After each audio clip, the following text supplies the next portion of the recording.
We're already hearing lots of Samsung Galaxy S23 leaks and rumors long before its expected launch, but that's a sign of how excited people are for the successor to the Samsung Galaxy S22. Samsung is right at the top when it comes to the smartphone camera. The Galaxy S22 Ultra is arguably the best camera phone of 2022, providing an overall great experience. Doesn't matter if you're taking photos from the main camera or the zoom camera, and now it looks like the Galaxy S23 Ultra will take that to even greater heights.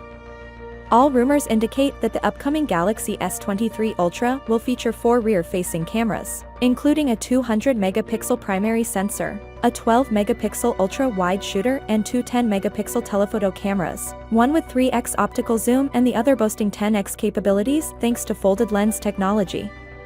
According to a new report, China's Sunny Optical supply to 4 Galaxy S23 Ultra cameras. Sunny Optical has reportedly joined Samsung's supply chain for Galaxy S23 Ultra cameras. The company will provide 12-megapixel ultra-wide and 10-megapixel folded zoom 10x shooters or Samsung's upcoming flagship. However, it won't be the only company responsible for supplying these types of sensors. To an unspecified percentage, Samsung Electronics will also acquire the 10-megapixel folded zoom telephoto camera and the 12-megapixel ultra-wide shooter destined for the Galaxy S23 Ultra from Korea's Namuga and Samsung Electromechanics.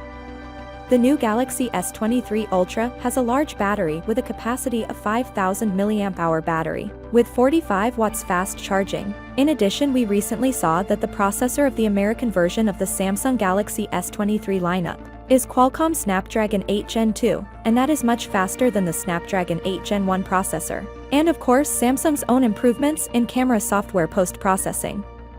Rumors suggest Samsung will skip its own Exynos processor for next year's flagship phone. This could also be an important factor in your decision-making if you live in an area where Exynos is your only choice at the moment. Specifically, the Galaxy S23 Ultra may set new standard for low-light photography and image clarity at high zoom levels. So, without being said, let me know your thought in the comment below, and if you are new here, please subscribe. Peace out.